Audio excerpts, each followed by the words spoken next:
Hello and welcome. You're watching Global Lens. I'm Parikshit Luthra. Straight to the market action. Asian indices closed mostly higher, shrugging off concerns over US President Donald Trump's 100% tariff threats on semiconductors imports. Japan's Nikkei, South Korea's Kospi, Hong Kong's Hang Seng and Chinese markets posted gains of up to 1%. Back home, Nifty and Sensex staged a dramatic last-hour recovery after plunging to a 3-month low. Wall Street and European stocks also edged higher. US President Donald Trump's tariffs on imported goods from more than 90 countries take effect from today. In a social media post, President Trump claimed the hike in tariffs are already paying off, with billions of dollars now flowing into the United States. India is facing a 25% tariff rate.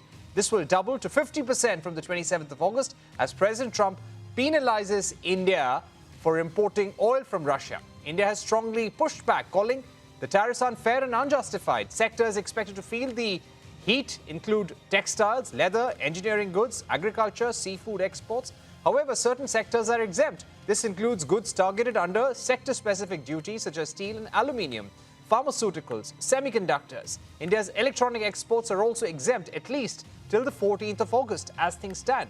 Brazil has also been slapped with 50% tariffs, with Trump accusing the Lula government of conducting a witch hunt of his old ally, former President Bolsonaro. South Africa, yet another BRICS partner, has been hit with tariffs of 30%. China has been hit with the same rate after it agreed to ease exports of rare earth elements to US. Trump also threatened Russia with tariffs if it doesn't agree to a ceasefire in Ukraine. For Switzerland, the 39% tariff came as a shock as the economy is heavily reliant on exports. Myanmar, Canada, Iraq are also among the countries worst hit by tariffs. In Southeast Asia, Vietnam faces a 20% tariff. Malaysia, Indonesia and the Philippines all have been slapped with a 19% tariff. The EU, Japan, South Korea, among a handful of nations that clinched a deal with the US, they have been hit by 15% tariff each. The UK negotiated a 10% rate. Trump has also turned tariffs into a diplomatic weapon, often announcing major trade decisions via Truth Social rather than through formal channels. Countries like Vietnam, Brazil, South Africa, Canada and Japan were blindsided by sudden tariff hikes, many based on political or ideological motives rather than trade imbalances. Trump also exaggerating India's trade barriers and falsely claiming to broker peace with Pakistan. Experts say Trump's tariff tactics are meant to pressurize countries into last-minute deals that he can brand as victories. Joining us now to take this discussion forward is Brian Coulton, Chief Economist at Fitch. Brian, thank you very much for joining us. Your view now, these tariffs come into effect from today. What's going to be the impact on the global economy? Your latest outlook. We basically think that this is going to lead to a significant slowdown in global growth over the next year or two, a shock to maybe 1% of global GDP. That's $1 trillion loss in global income as a result of these trade barriers. Right. Now, about the US itself, how does this really change the image of United States as a place to do business, considering the effective tariff rate against the world in the United States is going up to 17% from 2% last year? Well, it's obviously massively complicated everybody's trading relationship with the US. These barriers are enormous. It's not just the tariff rates themselves, which are huge, highest levels we've seen since the early 1930s. It's also the complexity. You know, every country's got a different tariff rate. I mean, just how they're going to administer this. It's adding massive amounts of bureaucracy to trade as well.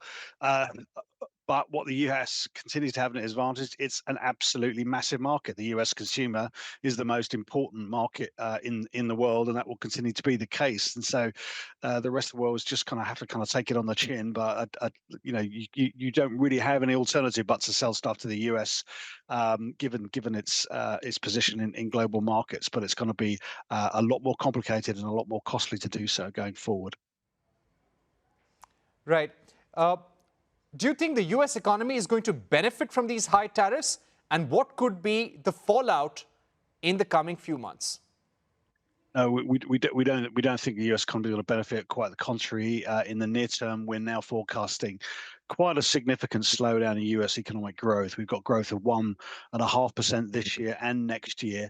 And that comes off the back of an economy that's been performing really, really well over the last 2 or 3 years, growing 2.5%, 3%. So that's not a recession that we're expecting, but it is a pretty significant slowdown. And that's because we think the uncertainty is weighing on business investment.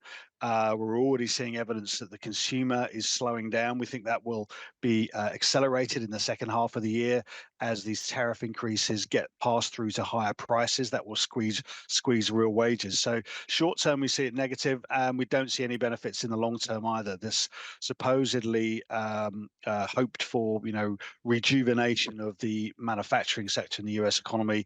I think that's going to be very, very challenging. I don't think tariffs are going to unlock a major increase in the share of manufacturing in US GDP. Right. And tariffs, once imposed, are always hard to bring down because they bring hundreds of billions in revenue. If these level of tariffs were now to stay, what can happen in the long term in terms of US trading relationships and the impact to the US economy? You're absolutely right. And we are seeing these higher duties now being collected by the US government, but that's partly expected to be recycled back into the economy next year to fund tax cuts. So, once you've done that, then you do become reliant on that tariff revenue continuing.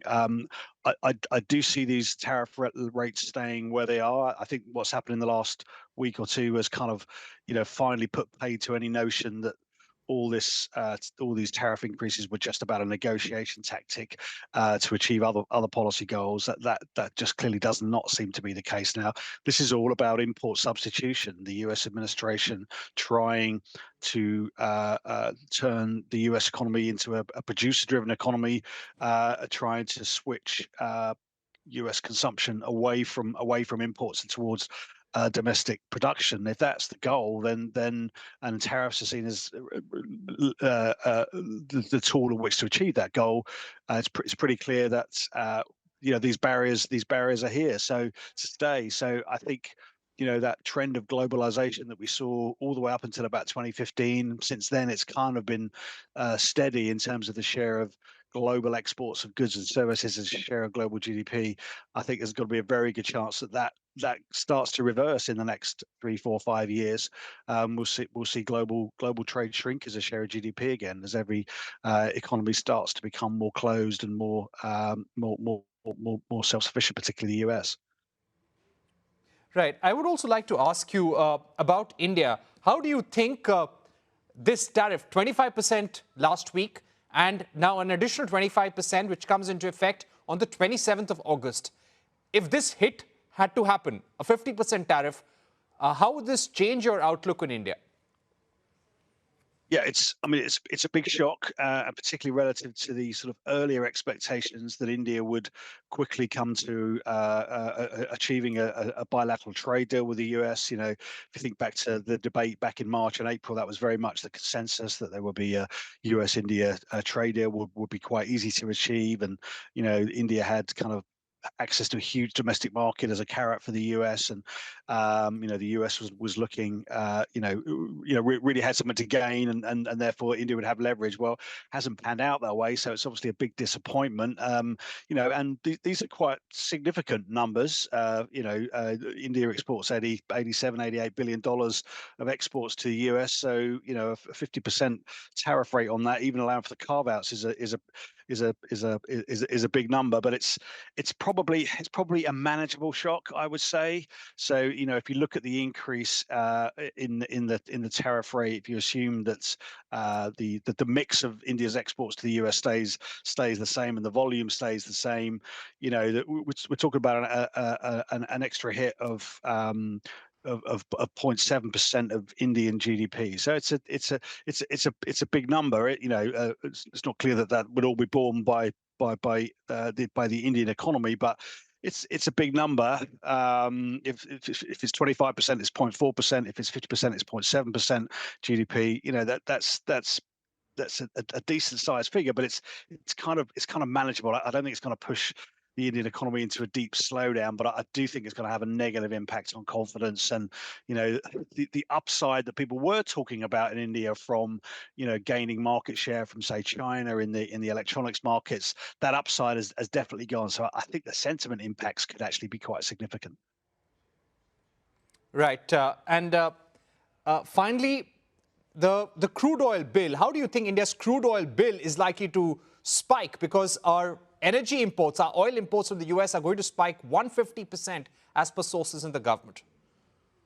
Yeah, I mean, obviously, if you go back to 2022, 23, 24, what was going on was that there was this huge discount between the oil price charged by Russia to Indian importers, a big surge in Indian imports of crude oil to a peak of about 2 million barrels a day, I think, from Russia. And for those early years, 22, 23, 24, there was a really sizable discount on the global price. And so that was saving India a lot of money. But that discount has got much smaller in the last couple of years. So again, it's the number we're talking billions of dollars, but it's not something I think is going to have a massive impact. I think maybe the bigger risk for India may be Trump's efforts to sort of stop other countries buying Russian oil. If he's successful in managing to limit the supplies of Russian oil to the market, that could be a broader upside pressure on global oil prices. Because one of the interesting developments since the Russia-Ukraine war is that Russian oil did not leave the market. It just got redirected, and that prevented oil prices from rising faster. But if oil prices go up, India is one of the most vulnerable economies to an oil price hike. Net oil imports are 4.5-5% of GDP, so it's very exposed to an increase in global oil prices. So I think that might be more of a risk than the direct effect of losing this discount by switching from Russian to US oil imports. Right. Thank you so much, Brian Coulton, for joining us on the program. Let's move on. In all this tariff chaos, the question remains, which direction is the India-US relationship heading? Many experts have repeatedly warned India against any retaliatory measures as they fear this would hurt the relationship further. There is another set of experts making a case that India-US story is still strong, and that stems from strong people-to-people ties. As per Indiaspora, over 5 million Indian Americans contribute meaningfully to the US economy, serving as a living bridge between the world's two largest democracies. But this people-to-people ties don't end there. Close to 3 lakh Indian communities contribute over $8 billion annually to the US economy, creating direct and indirect jobs in the US. In the last 2 decades, leaders on both sides have ensured that they bolster ties across different areas. And Trump was one of them in his first tenure, when he even made it a point to visit India. Coming back to his second tenure, Prime Minister Modi made it a point to visit Trump within weeks after he took over office as the president. And during that visit, both nations launched a decade-long strategy to deepen ties. During that visit, the leaders launched new initiatives, the US-India Compact, which means catalyzing opportunities for military partnership, accelerating commerce and technology for the 21st century. Both sides were even set to sign a new 10-year framework for a major defense partnership. Also unveiling a new bilateral trade goal, Mission 500, aiming to more than double total bilateral trade to $500 billion by 2030. But in all this trade war, it needs to be seen what happens to this trade target. Also, the negotiations on the reciprocal defense procurement agreement, which are set to open in 2025, may be clouded by trade talks too. Let's go across to Sanjeev Joshipura, who is from Indiaspora, the executive director of Indiaspora, joining us. Sanjeev, thank you for being with us. As a prominent member and as a face of the Indian diaspora in the US, how concerned are you by the current relations? Thank you for having me, Parikshit. It is definitely, as we said in our statement, a temporary setback. There's no question that relations are a little bit more tense now than they have been in the recent past. But our perspective at Indiaspora is that the relationship between the two countries is very broad-based across a variety of different realms and sectors. It is also economically and strategically an important partnership for both countries as we move forward. And past experience would suggest, at least over the last 15 or 20 years, that even if there have been temporary setbacks, that the overall trajectory, as befits the aspirations of the people of both the nations, is on an upward swing. And we are optimistic that that will continue in the future, notwithstanding the temporary setback. We also believe that continuing negotiations between the two countries will ultimately fructify in a mutually satisfactory result. Right. What do you think is holding back the two nations from reaching a deal? India has drawn its red lines. As a member of the Indian diaspora, somebody who lives and works and has literally grown up in the US, what would be your expectation from India? It's not for me. There are trade negotiating experts on both sides, the American side and the Indian side, who know what their red lines are. They are obviously aware of the sectoral impacts of the tariffs. As much as this is an economic question, it is also obviously a political question. It's a question of political economy on both sides. Far be it from me to advise the governmental leaders as to what sectors they should or should not cut tariffs on, or what sectors they should or should not open. I think there are people that have studied that issue far more than I have to be able to comment on that knowledgeably. But the one thing I will say is that I do believe that the relationship that has been cultivated between President Trump and Prime Minister Modi over the past several years, including in the first term of Donald Trump, I believe can help reach this negotiation to a salutary conclusion from both sides. I do think that if at the leader level, at the cabinet level, if both sides were to talk and understand each other a little bit more, and understand the broader geopolitical context and the strategic picture, even beyond sectoral tariffs, I think that would help reach a mutually satisfactory conclusion. Do you believe, Sanjeev, because this is a feeling many have in India, are there people in the Trump administration, in his inner circle, who understand India well, or the importance of India-US ties in the long term? Because Trump in his second term is more determined to get the trade part of the relationship right. He's looking at it completely from a business view, but currently in the Trump cabinet, in his White House inner circle, is there someone who is a supporter of India-US relations? President Trump ran on trade and tariffs being one of the major issues. So it doesn't come as a surprise that President Trump is indeed focusing on that. But to answer your question, Parikshit, about the understanding of India among the United States government, there are two things I'd like to point out here. One is that over successive administrations in the past 25 or so years, there has been a growing trend of a greater understanding, not just of India and the nuances of India, but also of the strategic and economic importance of this relationship, the importance that the diaspora brings, the people-to-people ties between the two countries. That understanding in government across party lines in America has been growing over the past 20, 25 years.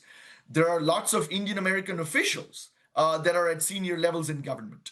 Now, having said that, I do think that a greater level of understanding about India is required not just at the bureaucratic expert level, but also at the political appointee level. That is something that I think both countries would benefit from if America had a little bit more of that at the political appointee level. There is plenty of that at the bureaucratic level. I think there are tremendous experts at the Commerce Department, at the State Department, at the Trade Representative's Office, and so on and so forth, that really study and understand and have experience with India. I do think that some political appointees definitely have that in the Trump administration.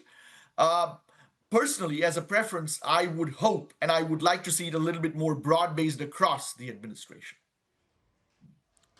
Right. Thanks very much, Sanjeev, for joining us.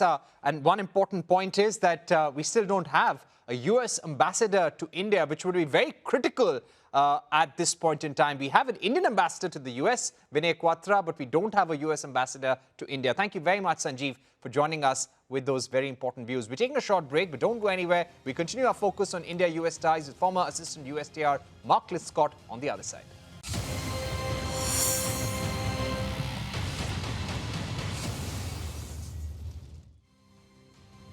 Welcome back to Global Lens. The Trump administration has given India a 21-day window for further negotiation. Sources have said that the Indian government is working towards finding a solution, and it is aiming for a win-win deal. Let's now go across to Senior Advisor, USISPF, and former Assistant USTR, Mark Linscott. Mark Linscott, thank you very much for joining us on the program. What do you think at this stage will really clinch a deal with the Trump administration? Thanks, Parikshit. So, what would clinch a deal?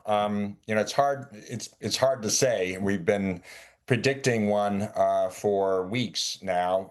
I was certain one would take place roughly 3 or 4 weeks ago, and obviously I was wrong about that. But I think that there are two clear elements now. There is the trade deal itself, associated with the reciprocal tariffs, which is now at 25%. We've got a little bit of a roadmap for a trade deal. We've got the deals that were struck with other countries, Vietnam at 20%, Philippines and Indonesia at 19%, but we have lower rates for countries that I think are more in a position like India, and that's Japan at 15% and EU and South Korea at 15%. So, I think the two sides should be looking at that kind of model. I think it's possible. I think a lot of progress has been made to date, and they should build on that, and probably at the leader level. The second part of it now is the new complication, one we weren't anticipating 8 or 9 days ago, and that relates to purchases of Russian oil. That's in the mix now. We had the announcement of a 25% tariff yesterday. It's pretty remarkable. Additive at 50% plus MFN rate, so 50 plus percent against India. That will have to be resolved one way or another. The good news, and it's a bit ironic at this point in time to refer to good news, is that we do have a now 20-day reprieve. President Trump has announced that he's planning to meet with Putin, which is progress on that front. So there is a window of opportunity for the United States and India to get together and figure these two broad categories out. And again, I think it's going to require high diplomacy. It's going to require likely leader level engagement, some kind of communication between the two. Right. India has been saying, Mark, that we will go and buy oil wherever we get the best prices. We're doing it with the US as well. We can increase our supplies from US, but we cannot cut off ties with Russia altogether. Will this cut ice with Donald Trump? And if he were to get some assurance from Putin, do you think he'll pull back on India? I think it requires more than that. I think it's going to require some creative thinking and creative diplomacy on both sides between the United States and India. We did have the precedents in the first Trump administration and then moving into the Biden administration on Iran and Venezuela. I mean, it appears that there can be the ability to shift purchases around. I don't know that there's an expectation that that India would cut off purchases overnight. That seems unrealistic. But if a plan were provided that works for India, I mean, that is the key point. It has to work for India. It has to work in terms of keeping energy prices down for Indian consumers. I believe there's got to be space for a compromise on that issue. Right. So you mean to say US should be able to provide energy to India at competitive prices? Well, you're venturing into territory that I'm not an expert on. I'm the trade guy, as you know well. So, I'm not in a position to give you, an expert analysis on oil prices and energy prices around the world and how they adjust with respect to each other. But I still believe that there's got to be a creative space for an understanding here that recognizes, that acknowledges India's situation, yet responds to a primary objective of the president to put the pressure on Putin in terms of striking a deal on Ukraine. Right. Also, when it comes to this 50% tariff, this comes into effect on the 27th of August after 21 days, like you said. We begin the 6th round of trade negotiations on 25th is when the US negotiators are coming. So do you think this has been strategically timed to make sure we get some sort of agreement from India in those 2 days, 25th and 26th? I don't think it's necessarily tied to the plan, which has been in place, in fact, been in place well before the Truth Social post by the president last Wednesday on Russian oil and his threat to impose tariffs, a penalty tariff, which he's now followed through on. I don't think that there's necessarily any connection there. The larger aspiration, the ambition of the two countries, as laid out by leaders in February, to negotiate a comprehensive bilateral trade agreement. That's a process. That's a long process of negotiation. They've only just started to try to conclude an interim agreement on tariffs and I think the priority non-tariff barriers. But they've got a lot of additional ground to cover: trade and services, intellectual property rights. There are lots of rules areas to cover. So I think the plan to have a delegation at the end of August relates specifically to the broader bilateral trade agreement. The real window, though, I think, is specifically relating to the imposition of the Russian tariffs, the tariffs associated with Russian oil. I mean, that's the key moment. That's the key trigger point. And this is, Right. this is roughly 3 weeks to try to get it all done. All right. Thank you very much, Mark, for joining us. So critical time, and we're in the first day of negotiations now. Let's see what happens in the days to come. Thanks once again for being with us.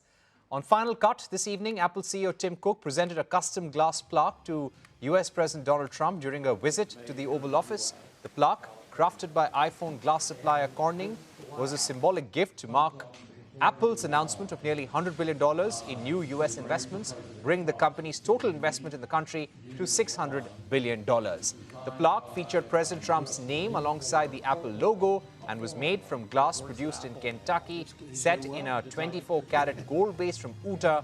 The design was created by a former U.S. Marine Corps corporal who now works at Apple. That's all for today on Global Lens. Thank you for watching. Goodbye.